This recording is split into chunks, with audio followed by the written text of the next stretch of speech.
Hello friends, जय Hind. My name is के दास from मास। मैं आपको बता रहा हूँ, आज मेरा सब्जेक्ट है फायर सेफ्टी। सब्जेक्ट है फायर सेफ्टी, टॉपिक्स है होम फायर प्रिवेंशन टिप्स, मतलब घरेलू आग को रोकने के लिए क्या क्या उपाय करना है, उससे संबंधित कुछ बातें। फिर एक बार बोलूँ, आज सब्जेक्ट है फायर सेफ्टी और टॉपिक्स है, मतलब इसके अंतर्गत जो अध्याय, मतलब जो चैप्टर मैं पढ़ाने जा रहा हूँ, ये आपको बता रहा हूँ जो होम फायर प्रिवेंशन टिप्स, मतलब घरेलू आग को रोकथाम के उपाय, घरेलू आग को किस तरह से रोका जाएगा उसके बारे में कुछ जानकारियाँ। अभी नंबर 1 में आप बोर्ड में देख रहे होंगे कि know the potential causes of fire, मतलब आग लगने के जो संभावित और खतरनाक जो कारण है वो क्या है, सबसे पहले ये जानना है। मतलब आग क्या चीज़ है, सबसे पहले जानना है। तो मतलब मैं उसका डेफिनेशन नहीं बता रहा हूँ, मैं एक सेफ्टी ट्रेनर हूँ, तो मैं आपको बता रहा हूँ कि आपको मैं परिभाषा नहीं बताऊँगा, मतलब डेफिनेशन नहीं बताऊँगा। सिर्फ मैं इतना बोल रहा हूँ कि आग लगने के लिए 3 चीज़ का होना बहुत ज़रूरी है। और 3 चीज़ कौन कौन सा? हीट, उचित तापमात्रा, उचित मात्रा में कंबस्टेबल आइटम यानी फ्यूल, ईंधन, और तीसरा है ऑक्सीजन। अब इन तीनों में से सबसे ज़्यादा परेशान करने वाला आपके घर में मौजूद मतलब रहकर वो ज़िंदगी गुजर बसर करते हैं, वो दोनों चीज़ है सबसे ज़्यादा खतरनाक। एक तो है हीट, जिसको आप नियंत्रण कर सकते हैं, और दूसरा कंबस्टेबल आइटम यानी फ्यूल। वो फ्लामेबल भी हो सकती है, कोई गैस भी हो सकती है, कोई लिक्विड भी हो सकती है, डीजल, पेट्रोल, केरोसिन भी। तो वैसे तो कहा जाता है कि आग इंडियन स्टैंडर्ड के हिसाब से 5 प्रकार। नंबर 1 सॉलिड फायर, जैसे काठ, कागज, कपड़ा, plastic, rubber, leather. Number 2 liquid fire, जैसे diesel, petrol, kerosene, thinner, ether, paint भी है। और नंबर 3 गैसियस फायर, मतलब मैं उन गैसों के बारे में बात कर रहा हूँ जो फ्लामेबल है और कंबस्टेबल भी है, जैसे propane, acetylene, hydrogen, methane, ethane, butane इत्यादि इत्यादि। और वैसे एलपीजी के बारे में आपको आइडिया तो होगा ही कि एलपीजी भी 3 चीज़ों की मिलाकर बनती है। तो अभी दूसरा 4 नंबर फायर है, कौन सा? Metal fire. मैं उन मेटलों के बारे में कह रहा हूँ, मैं ना तो लोहा ना मैं तांबा यानी आयरन या कॉपर के बारे में बात नहीं कर रहा हूँ। मैं कंबस्टेबल मेटल के बारे में बात कर रहा हूँ, जो कि जैसे sodium, potassium, magnesium, uranium, platinum etcetera. ये जो है नाम के लिए धातु है, लेकिन फायर स्प्रेड करने में तापमात्रा उचित मिले और फायर स्प्रेड करने में बिल्कुल नहीं देर लगाता, और रोकना भी बड़ा मुश्किल होता है। 5 नंबर है जैसे फायर, वो है फैट या किचन फायर। तो ये वैसे आम लोगों से रिलेटेड नहीं है, ये और बात है, तो मैं बाद में बात करूँगा आपको।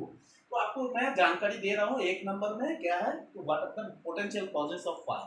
तो ये दोनों चीज़ मैंने 3 चीज़ को मैंने बोला, हीट, फ्यूल और ऑक्सीजन। ये तीनों में से किसी एक को हटा लो, आग रुक जाएगी। ऑक्सीजन तो आप हटा नहीं सकते, एटमॉस्फेरिक वेदर में आपके घर में, रूम में है, हर जगह। तो आप हटा क्या सकते हैं? कंट्रोल दोनों चीज़ पर, नियंत्रण दोनों चीज़ पर हो सकती है। कौन कौन सा? एक तो हीट यानी सोर्सेज ऑफ हीट, फिर एक बार बोलूँ, सोर्सेज ऑफ हीट, और दूसरा सोर्सेज ऑफ फ्यूल। तो इन दोनों पर अगर नियंत्रण रखा जाए, आग लगने की कोई संभावना नहीं। अगर बाय द वे लग गया है, लग भी जाए, तो फिर करना क्या है, मतलब एक्शन स्टेप क्या होगा? तो आप शायद समझ रहे होंगे मैंने क्या बोल दिया। 1 नंबर में know the potential causes of fire, मतलब आपके घर में आग लगने के संभावित कारण। तो पोटेंशियल मतलब जो उसकी क्षमता है इसमें, तो वो कौन कौन से कारण है? मैंने बोला हीट को नियंत्रण में रखो, और फिर फ्यूल को नियंत्रण में रखो, इधर उधर ऐसी चीज जो आग पकड़ सकती है। नंबर 2 में मैंने कहा कि प्रिपेयर ये फायर इमरजेंसी प्लान, मतलब एक योजना बनाओ, कागज में, एक पेपर में ये चीज बनाओ, और ये तैयार करो कि यदि इस तरह से कोई फायर इमरजेंसी हो, अगर बिल्डिंग में आग लगे, रूम में आग लगे, तो हम लोग क्या करेंगे, क्या एक्शन लेंगे। मतलब खाली बनाना नहीं है, कागज में लिखना नहीं है, उसके मुताबिक प्रैक्टिस भी होना चाहिए। कहाँ से निकलेंगे, ऑल्टरनेटिव विकल्प, कोई रास्ता या एग्जिट है या नहीं, किस रास्ते से जाएंगे। अगर आग लगी तो मतलब उसके लिए बुझाने के लिए हमारे पास कोई चीज़ है, तो क्या है वो चीज़? आपके पास स्टेबलाइजर हो, चाहे कुछ भी हो, घरों में लगते नहीं, अभी हर लोग तो स्प्रिंकलर वगैरह लगाते नहीं घर में, एक्सटिंग्विशर तक नहीं रखते। तो आपको मतलब उसके बारे में मैं बता रहा हूँ, प्रिपेयर है फायर इमरजेंसी प्लान। एक प्लान बनाना है, और इसके बारे में सबको जानकारी देना है, और प्लान के आधार पर जो है उसको ट्रेनिंग होनी चाहिए। शायद आप समझ रहे होंगे, तो इमरजेंसी, फायर इमरजेंसी प्लान और कोई नहीं। फिर उसके बाद इंस्टॉल स्मोक डिटेक्टर। अब मैं बताऊं आपको, स्मोक ज़्यादा दाम वाला नहीं है, अपने घर में भी लगा सकते हो, ये बहुत इजी चीज़ है। वैसे मेरे हाथ में है, आप देख रहे होंगे, ये स्मोक डिटेक्टर है, ये एचडी है, मतलब स्मोक डिटेक्टर है। अभी आप देख रहे होंगे इसके साथ सर्किट है बहुत सारा। तो ये स्मोक डिटेक्टर आप घरों में फिलिंग के साथ मतलब छत में भी लगा सकते हैं। फिर उसके बाद आप देख रहे हैं, अगर मान लिया जाए कोई ऐसी जगह जहाँ पर बिजली का कनेक्शन आप नहीं देना चाहते, तो फिर आप ऐसे कर सकते हैं इस तरह से, बैटरी ऑपरेटेड मतलब टेम्पररी विदाउट इलेक्ट्रिसिटी डीसी में ये बैटरी ऑपरेटेड स्मोक डिटेक्टर है। आप जहाँ पर इलेक्ट्रिकल इतना खर्चा नहीं करना चाहते, लेकिन ये स्मोक डिटेक्टर आपको बहुत ज़्यादा फायदे पहुँचाएगा। अगर घर में मान लिया जाए आग लगी, तो उचित तापमात्रा में अगर स्मोक मिल जाए, तो उचित मात्रा में अगर स्मोक यानी धुआं मिल जाए, तो ये एक्टिवेट हो जाएगा और ये आपको बीप करने लग जाएगा, मतलब आपको व्हिसल मार के मतलब साउंड करके सुना देगा। और फिर जब ये आप रोकना चाहो तो इसको दबा के आप रोक भी सकते हो। पिप पिप पिप पिप पिप पिप पिप पिप इतनी जोर से आवाज़ है, इसका भी डेसिबल मैं आपको बताऊंगा अगले वीडियो में। तो आप इसको सोए नहीं रह सकते, मतलब आप मिनिमम 25 मीटर तक इसकी आवाज़ क्लियर सुना देती है रात को। फिर उसके बाद मैं आगे चल के आपको बता रहा हूँ। उसके बाद देखिए यूज़ इस, जैसे मैंने बोला कि स्मोक डिटेक्टर लगा सकते हैं। अगर मान लो इलेक्ट्रिक फायर अलार्म के सिस्टम के साथ जो ऑटोमेटिक फायर डिटेक्शन सिस्टम है उसके साथ स्मोक डिटेक्टर नहीं लगाना चाहिए, तो ही मैं बैटरी ऑपरेटेड दिखाया। 4 नंबर में मैंने कहा use ISI mark electrical devices. जैसे आप देख रहे हैं ये इलेक्ट्रिकल डिवाइसेज है एसी में, ये स्टैंडर्ड होना चाहिए, मतलब ये ISI होना चाहिए स्टैंडर्ड, मतलब ब्रांडेड होना चाहिए, लोकल मेड नहीं होना चाहिए, लोकल मेड नहीं होना चाहिए। क्या क्या चीज़ें नहीं होना चाहिए, जैसे सर्किट ब्रेकर है MCB यानी मिनिएचर सर्किट ब्रेकर, यानी MCCB यानी मोल्डेड के सर्किट ब्रेकर, RCCB, जहाँ जिस जगह में लगना चाहिए वो वोल्टेज कंट्रोल के लिए, यानी जरूरत से ज़्यादा जब करंट आ जाती है तब बिजली घर में लग सकती है। आज बहुत सारे ज़्यादातर आजकल घरों में क्या है, बहुत सारा इक्विपमेंट जो है वो बिजली से परिचालित होते हैं, जैसे फ्रिज टीवी के अलावा और भी बहुत सारी चीज़ इलेक्ट्रिकल आयरन बहुत सारे खतरनाक है। तो उनमें से सबसे ज़्यादा खतरनाक है AC। इसके 2 पार्ट है, आप जानते होंगे शायद, एक्सटर्नल और एक आउटर पार्ट, एक इनर पार्ट। अभी चलो उसके बाद नेक्स्ट पॉइंट में है, आप समझ गए होंगे, shut down LPG cylinder switches after use and check its leakage. मतलब जब कभी काम करते हैं आप LPG स्विच में,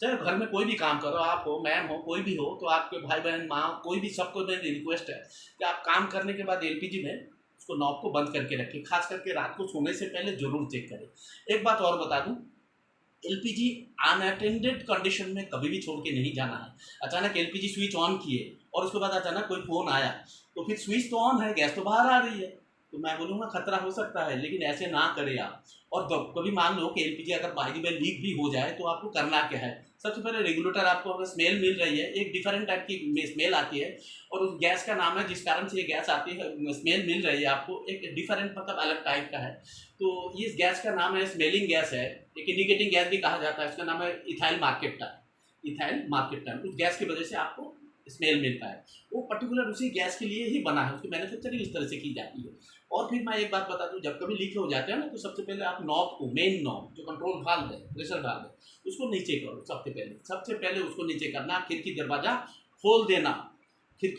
खोल देना।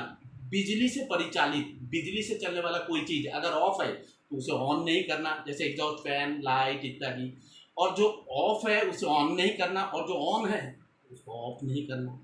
मतलब मोबाइल तक इस्तेमाल नहीं करना, कैंडल नहीं जलाना, माचिस नहीं जलाना, चाहे अंधेरा हो बेशक, लेकिन खिड़की दरवाजा जल्दी करना और इवैक्यूएट कर देना, खबर देना लोगों को, मतलब डिस्ट्रीब्यूटर को। फिर उसके बाद आगे आप देख रहे होंगे LPG बहुत ज़्यादा खतरनाक है, इस पर नियम जानना चाहिए, आगे अगला वीडियो देखिएगा। फिर उसके बाद जो है, उसके बाद मैंने बोला LPG के ऊपर बहुत ज़्यादा ध्यान रखना है, अंडर एस्टिमेट नहीं करना। LPG बहुत ही खतरनाक गैस है, तो इसलिए मैं बोलूँ, क्योंकि ये प्रोपेन, बुटेन और मार्केटन के कंपोजिशन है। फिर उसके बाद जो है आप इंस्टॉल लाइटिंग अरेस्टर, मतलब लाइटनिंग अरेस्टर मतलब जो बिजली गरजती है, आप जानते हो ऊपर, मतलब थंडर को प्रोटेक्शन के लिए जो घरों के ऊपर लगाते हैं, बहुत कम दाम में आता है ये। जैसे मैंने बोला कि आपको कि स्मोक डिटेक्टर लगा, लेकिन ज़्यादा कीमती नहीं है, आम आदमी की बस की बात है। ऊपर थंडर से भी घर में अगर मान लो अर्थिंग ठीक नहीं है या कोई प्रोटेक्शन डिवाइस आपके पास ठीक नहीं है, तो घर में आग लग सकती है। तो जब घर में बहुत सारा सामान ऐसे है कि लाखों करोड़ों का सामान प्रॉपर्टी रखते हैं, तो ये तो खरीदा जा सकता है। फिर उसके बाद मैंने लिखा है कि कीप रेडी फायर एक्सटिंगाइजर। तो फायर एक्सटिंगाइजर तो एक तो आप रख सकते हैं घर के लिए, ये ABC टाइप है, आप देख रहे हैं ABC, मतलब सॉलिड फायर, लिक्विड फायर और गैस फायर को बुझाने के लिए बहुत ज़्यादा सक्सेस है। इलेक्ट्रिकल फायर के ऊपर आप दबा के मार सकते हैं। AC में आग लगी, आजकल तो बहुत ज़्यादा गर्मी के दिनों में सबसे ज़्यादा आग लगती है, ये जो अप्रैल मई का महीना है, जून तक। फिर उसके बाद आगे देखिए कि नेक्स्ट पॉइंट है मेंटेन प्रॉपर हाउस कीपिंग, सफाई रखना है, घर है हमारा, स्टोर नहीं बनाना, आपको भागना है। अगर इमरजेंसी हुई, भूकंप हुआ, फायर आग लगी, तो भागने का रास्ता क्लियर रखना है, and that is called escape route. Exit साफ होना चाहिए एवं और साथ साथ में उसमें लाइटिंग भी होनी चाहिए, कहीं ऐसा ना हो कि दिन के नहीं रात के समय जरूरत पड़े। तो इसीलिए भागने के जो रास्ते हैं वो अनऑब्स्ट्रक्टेड कंडीशन में होना चाहिए, साफ सुथरा, और यहाँ वहाँ इधर उधर जहाँ सामान इकट्ठा करके नहीं रखना है, क्योंकि ज़्यादातर सामान ज़्यादातर घरेलू लोग कंपासिबली रखते हैं। तो इसीलिए मेहरबानी करके ऐसा ना करें, सफाई रखें, जितनी ज़रूरत उतना ही सामान रखें, बाकी सब घर से बाहर। फिर उसके बाद देख रहे हैं कि मेंटेन प्रॉपर हाउस कीपिंग के बाद है 10 नंबर में display all emergency numbers and practice periodic mock drill. जितने सारे इमरजेंसी नंबर है जैसे 100 police 101, fire and emergency service 102, ambulance supply मतलब एम्बुलेंस सर्विस। तो ये सारे जो है घरों में बच्चों को भी जानकारी देना है, मैम को भी जानकारी देना है, सभी जो भी माँ को सबको जानकारी देना है कि अगर ऐसा होता है तो इमरजेंसी में आपको यहाँ कॉल करना है, आपको वो डायल करना है, अपने मोबाइल से आप कर सकते हैं, कोई दिक्कत नहीं है। तो ये जो बेसिक जानकारी जो है वो होना चाहिए। और फिर साथ साथ इसको प्रैक्टिस मॉक ड्रिल, जैसे मैंने बोला था ना थोड़ी देर पहले कि क्या बोला मैंने, बोला फायर इमरजेंसी प्लान भी होना चाहिए। तो उस प्लान के आधार पर क्या होगा जब इमरजेंसी होती है, कहाँ पर जाएंगे, उस जगह का नाम क्या है, मतलब बिल्डिंग इवैक्यूएट करने के बाद खाली करने के बाद जिस जगह में जाएंगे उस जगह का नाम क्या है, उस जगह का नाम है असेंबली पॉइंट। तो वो जगह कौन सा होगा, कितनी दूरी पे होगी, वहाँ का क्या कार्रवाई क्या क्या होगी, कैसे भागेंगे, कितना जल्दी, कौन कितना जल्दी, इसमें प्रैक्टिस होना चाहिए। मैं तो कहूँगा महीने में एक बार प्रैक्टिस करना बहुत अच्छा है। कुछ भी हो सकता है, भूकंप के बारे में भी आप प्रैक्टिस कर सकते हैं। ये इमरजेंसी ड्रिल है। शायद ये वीडियो आपको अलग बहुत इफेक्टिव होगा, तो घर में ना आग लगने के लिए आपको ये उपाय कर सकते हैं। थैंक यू, जय हिंद।